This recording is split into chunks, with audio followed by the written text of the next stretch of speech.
So for example, if P1 it has entered into the monitor, okay, so what will happen if that P1 is entered into the monitor? So the monitor will going to make that particular P1 has to be suspended, or it has to going to resume that particular P1.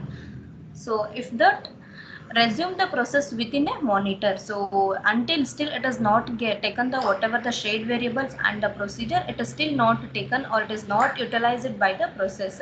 So in that time what is happening here, so all that process it going to be stopped in the monitor. So what are the problem we are going to face if that particular process it has stopped in the monitor? If several processes are suspended, then how to determine that which of the suspended processes should be resumed next? So for example, in this P1 and P2,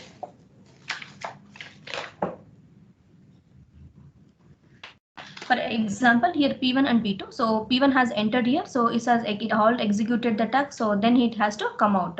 So due to some of the problem, still that monitor makes that P1 has to stay back there only.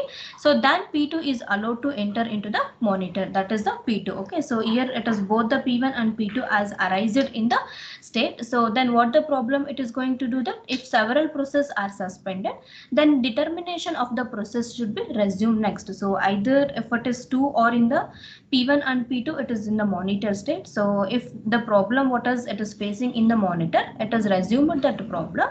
So then it is again the decision to be taken by the monitor itself. Either P1 has to be execute and can be give out and from the monitor, or P2 can be execute and given out from the monitor.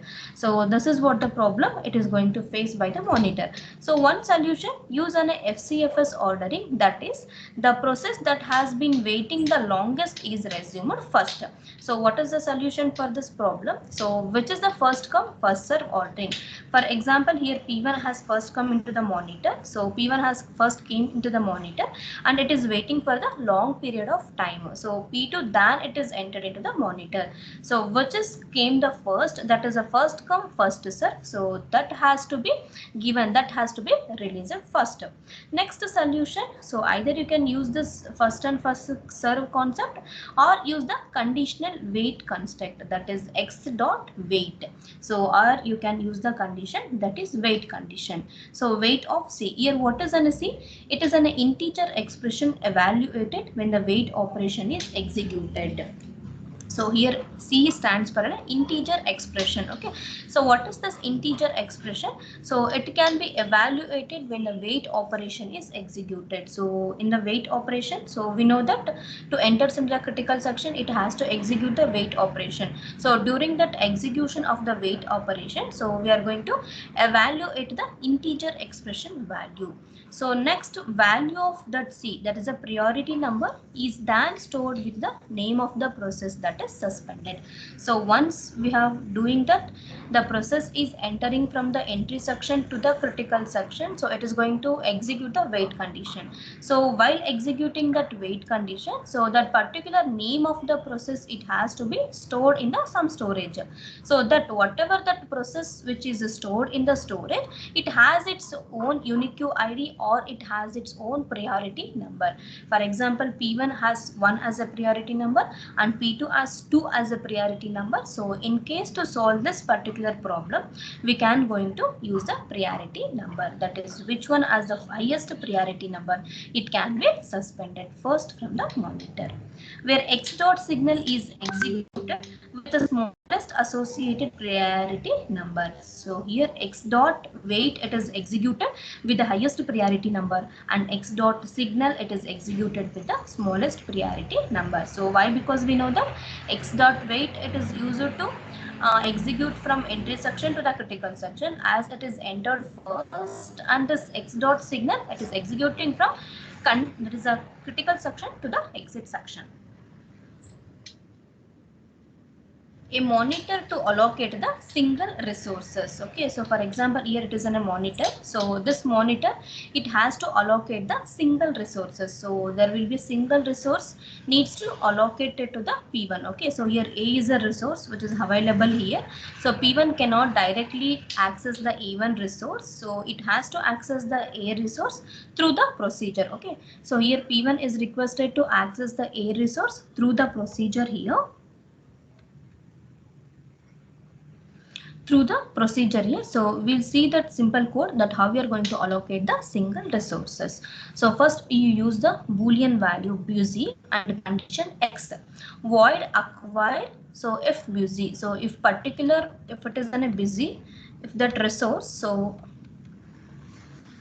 is, for example, P1 is requested A. Okay, so A is the resource which is requested by the P1 here. So if that P1 is already busy, okay, so it is not able to give its resource to the P1, so then it has to wait for the some time. So if it is busy, then it will going to execute x dot wait. It has to wait for some time. So that busy is true. So it is waiting till it is busy.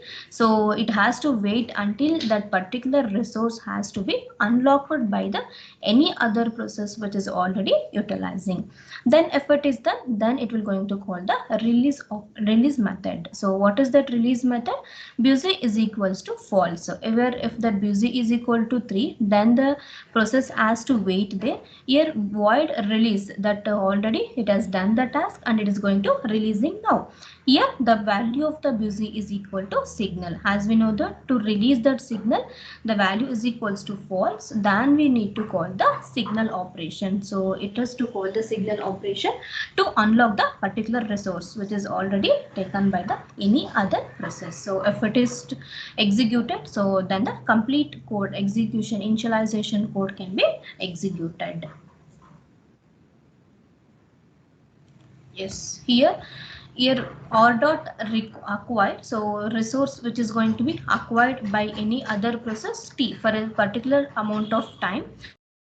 As the resources, the particular process has to wait until that particular resource has to come out from there, then it will going to access the resources. Once it is access the resources, so particular task has been completed here, so then it has to call the release operation to release. Here r is an instant of type resource allocator. So here r stands for an resource allocator.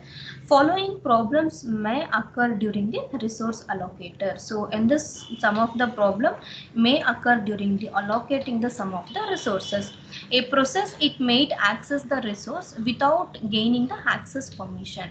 So either the process, it may going to access the any resources without gaining the permission, or it can never release the resource once it has been granted. So what the resource will do, it will going to never release that. So it is already utilized by the some of the process and the work is done. So but still some of that process, it is not going to release that resources. So that one of the problem.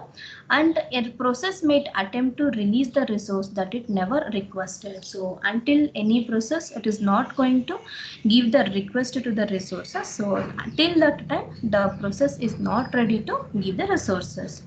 And the process, it may request the same resources twice. And also a process P1, it is already utilizing the resource R1. It has completed the task and it has released the resource.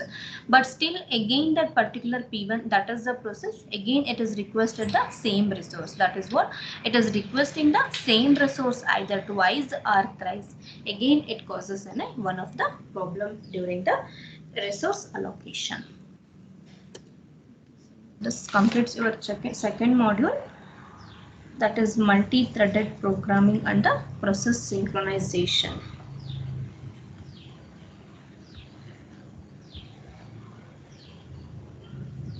Okay, so we have done with the second module. Okay, so I will give you the assignment of the second module by the end of the today or tomorrow.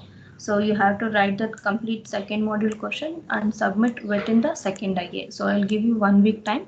You have to write and submit it to the MS Teams itself. Yes, you have any doubts in the second module, or else can I start with the third module?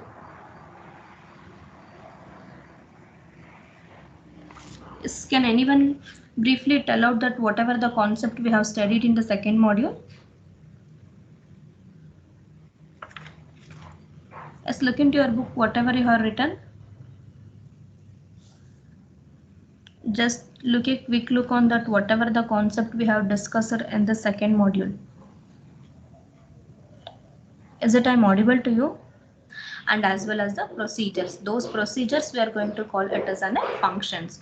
There also, by using that particular monitors, we have solved some of the dining philosopher problem. Okay, so yes, you have any doubts, or else can I start with the third module?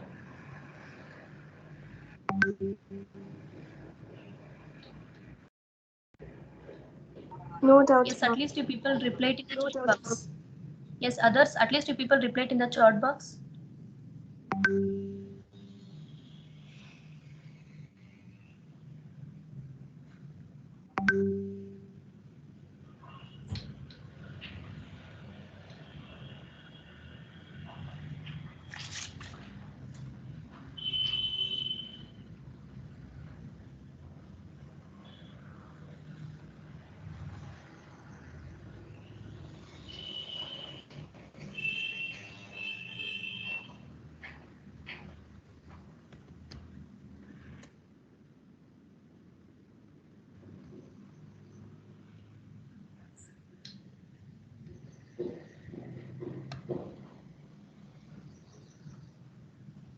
Yes, okay. The next chapter, that is the deadlocks and the memory management. So here in this third module, we have the two different chapters. One is the deadlock and the memory management. Okay. So in this deadlock, you are going to study the what is the definition of the deadlock and the system model of the deadlock, and you are going to study the characteristics of it and what are the methods you are going to handle this deadlock and how you are going to prevent the deadlock and how you are going to avoid the deadlock, and also you are going to study the deadlock detection and the recovery from the deadlocks. Okay, so this complete description about the deadlock you are going to study in this first chapter in the third module. Okay, so first we will see understand that what is the deadlock, and what we'll tell the some real-time example to understand the deadlock.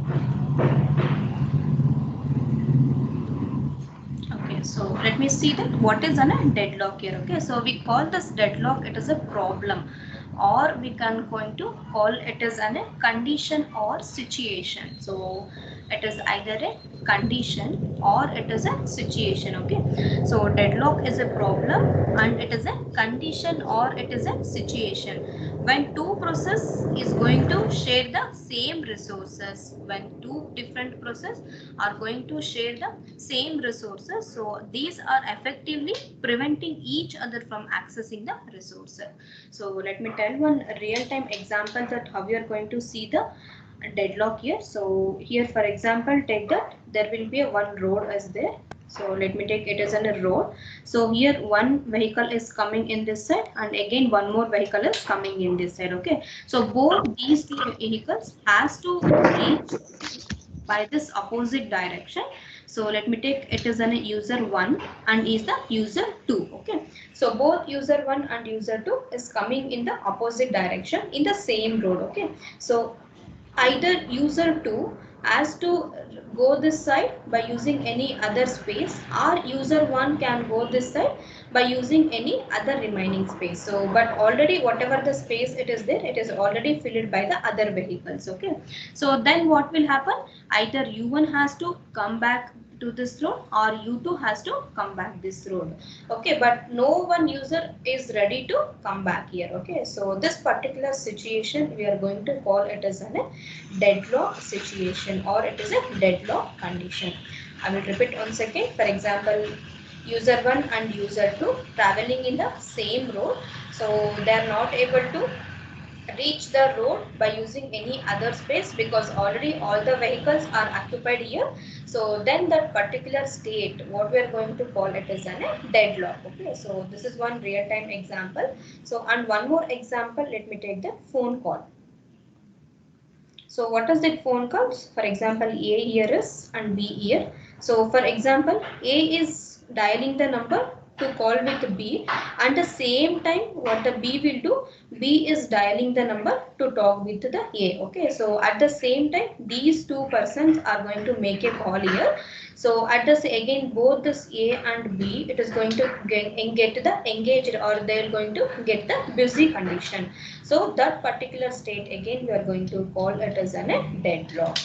So A is going to call the B, and the meanwhile same time B is going to call the A. Okay, so at the same time both are can be engaged here.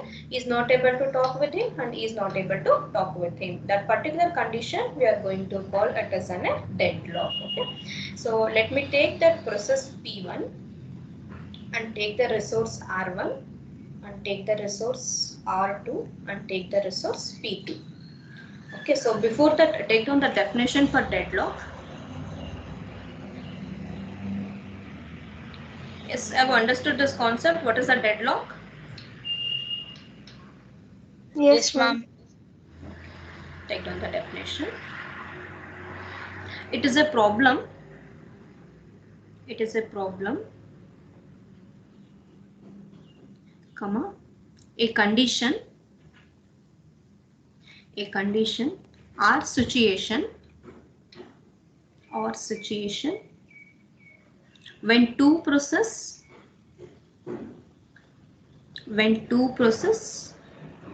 sharing same resource. When two process sharing same resource. So here what is the same resource? Here the mobile number, it is whatever they are both are doing, it is in the same.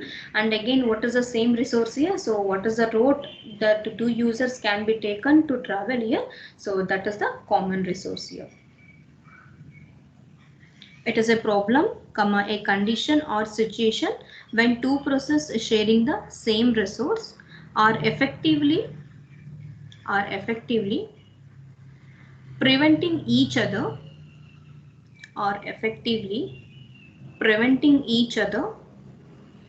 from accessing the resources.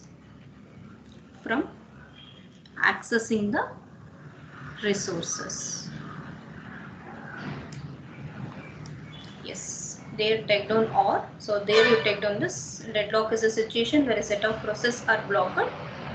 So till here 2 points you take down this. Deadlock is a situation where a set of processes are blocked.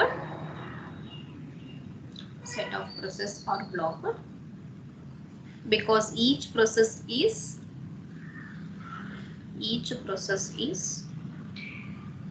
holding a resource. Each process is holding a resource and waiting for another resource.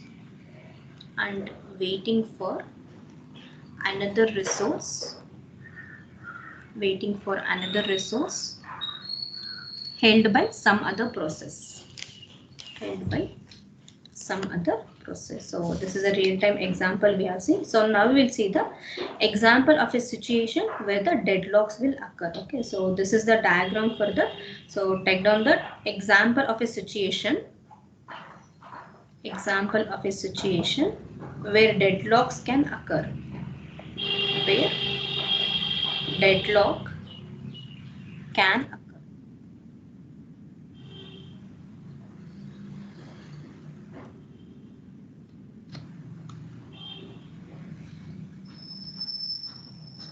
Okay, so there you take down this diagram. So here there will be two resources are there, R1 and R2, and two processes, that is P1 and P2. Okay, so here first the R1 resource. Okay, this R1 resource, it is allocated to the P1 here. Okay, so let me write here R1 resource allocated to P1. Okay, so R1 is the resource which is allocated to P1 here. Okay, so this is the first step. And again, but this particular P1 process, what does particular P1 process it will do? But this P1, it is requesting the R2 resource. This P1, it is requesting R2 resource. Okay, so that is the second point. So, and again, here R2 is the resource, it is allocated to P2. R2 resource, it is allocated to it is allocated to P2. Okay, so again here P2, but it is requesting for R1 resource. Here P2, so let me take this as a third step, and here P2, it is requesting P2, here it is requesting for R1 resource. Let me take it as a fourth step. Okay, so see here, even two resources are there, R1 and R2, two process P1 and P2. Okay, so P1 it is already allocated to R1, that is already allocated to P1 here. Okay, so now P1 is holding the R1 here. Okay, so let me write the P1 holding R1 now. Okay, so why? Because R1 it is already allocated to P1.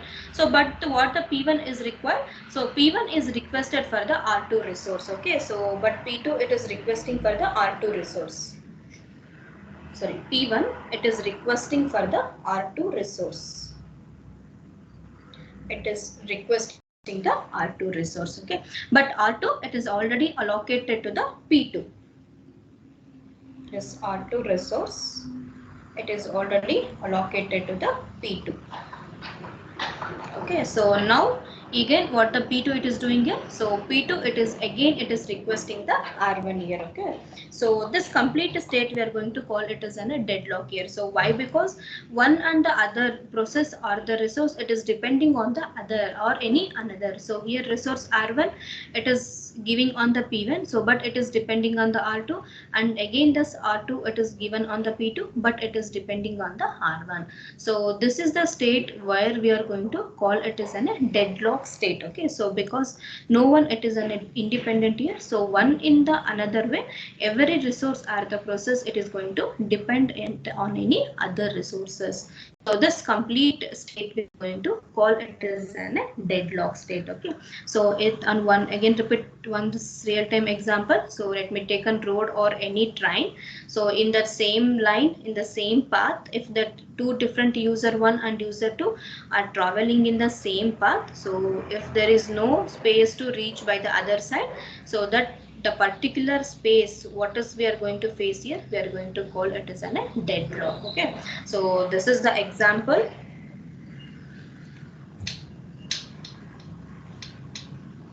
Yes, so this is the example where the situation how we are going to face the deadlock.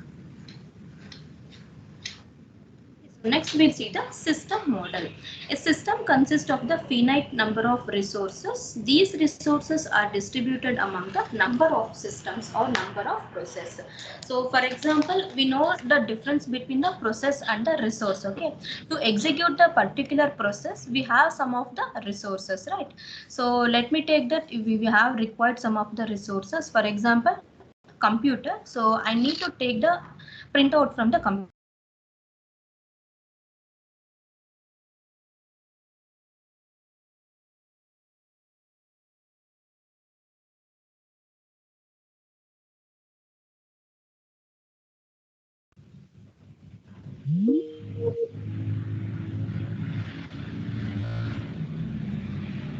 So in one and other way, so one process will going to request the any other resources. So here a process must request a resource before using it. So the any process it will going to request the resource. For example, computer is the process here. It is going to request the resource printer before giving the printer to the user, and it release the resource after using it. So then computer will going to unlock the particular whatever the printer. So after it is given the printer to the user.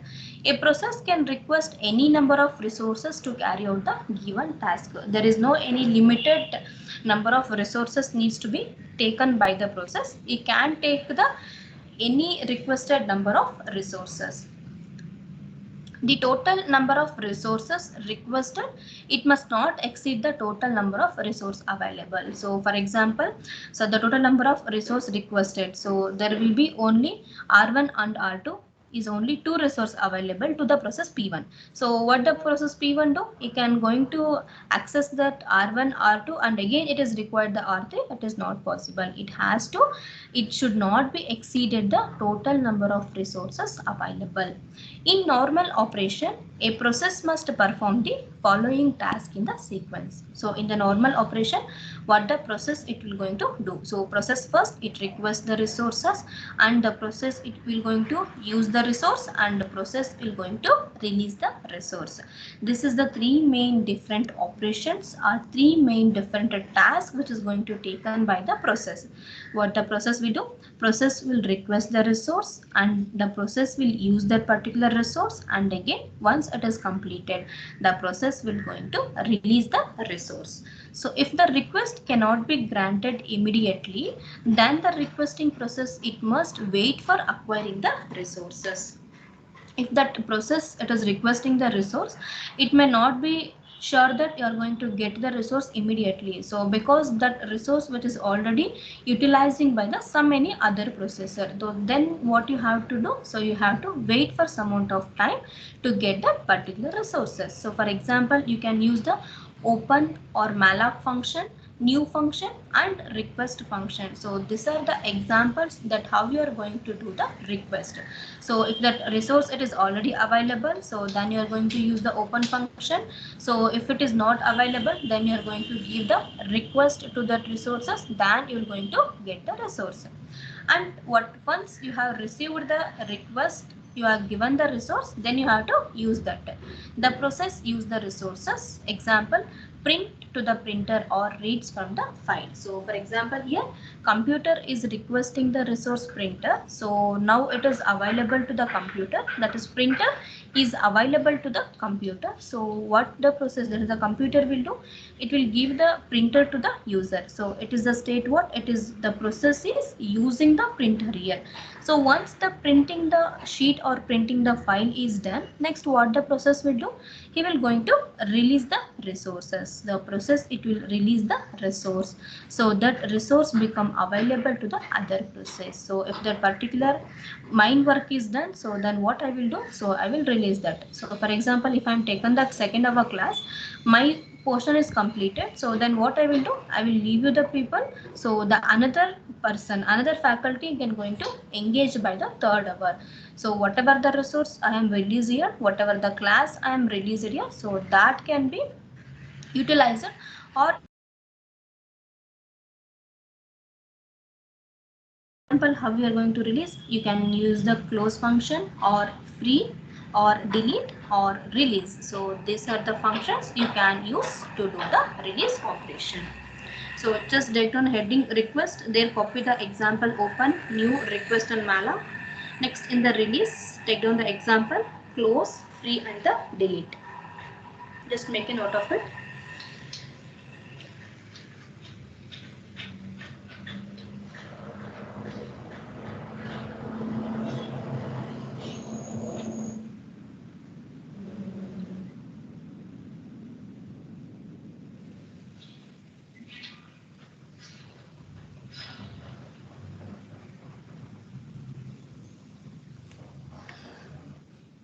Next concept is the deadlock characteristics. Okay, so in the deadlock characteristics, there will be a necessary conditions and the resource allocation graph. So these are the characteristics of the deadlock. So inside again in the necessary conditions, you are going to see some of the conditions are necessary to achieve the deadlock. Here mutual exclusion, hold and wait, no preemption, and circular wait. Okay, so these are the four necessary conditions to achieve the deadlock. So take down heading deadlock characteristics. First one, necessary condition, followed by resource allocation graph. So there are four conditions that are necessary to achieve the deadlock. First one is the mutual exclusion.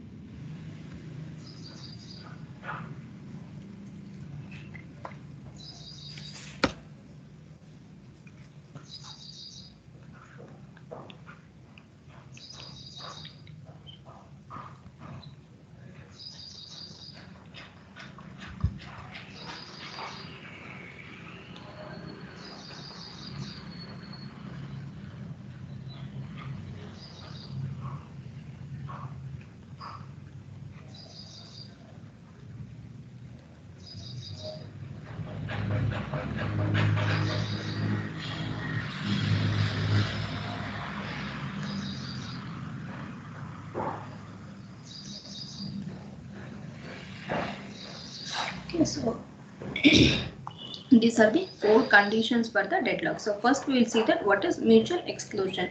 So we know that what is a mutual exclusion, so that only single process can be able to enters into the critical section. Okay, so here this mutual exclusive, it is not an a shareable, so it is not a shareable.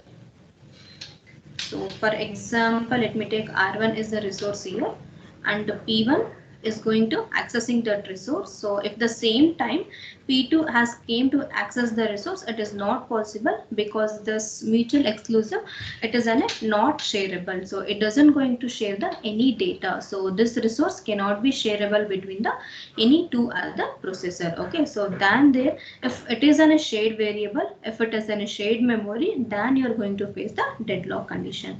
Next is the hold and wait. So in this hold and the wait, so whatever the same example I given that there will be two different resources R1 and R2 and P1 and P2. Okay, so the same resource like R1 is the resource which is holding by the P1 and but P2 is requesting the R2 and R2 it is holding the P2. So but P2 in turns again holding the resource R1. So here no one resource can be able to execute independently. So one is depending on another and again another is calling another.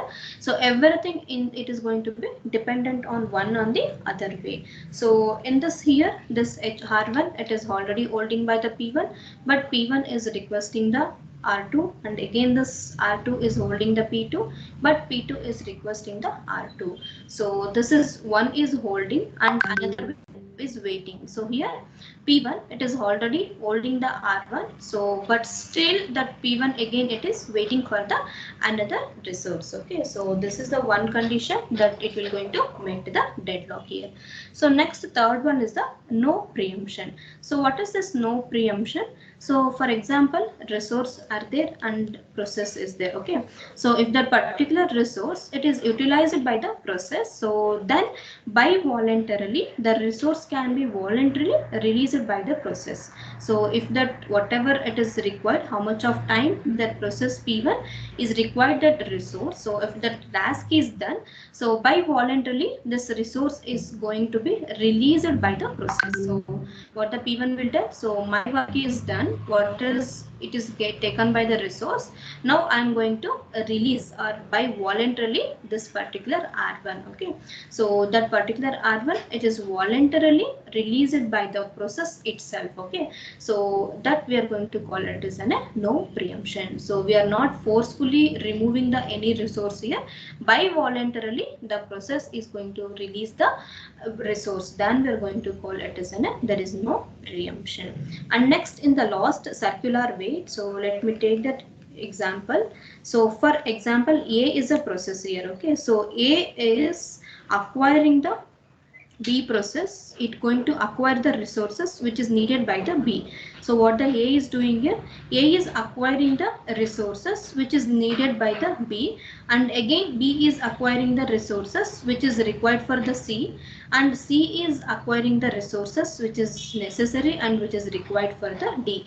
In the same manner, D is acquiring the resource A, so which is needed by the D itself. Okay, so this is what a circular manner. So here also we are going to make the condition that is a deadlock. So for example, so in one another way, A is going to acquire the resource B, it is going to acquiring the resource B, so which is needed by the B here. So it is going to acquire the resource but it is required by the B, and again B it acquire the resources which is required by the C. So in one another way it will going to make a circular wait or in the circular queue.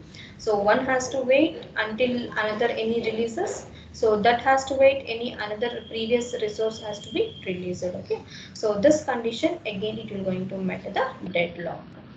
So these are the four different conditions, so which is going to be causes the deadlock if it is a not shareable, hold and the wait, no preemption, and as well as a circular wait. Okay, so this is the first, and the second is the resource allocator graph. That resource allocator graph I will start in the next session.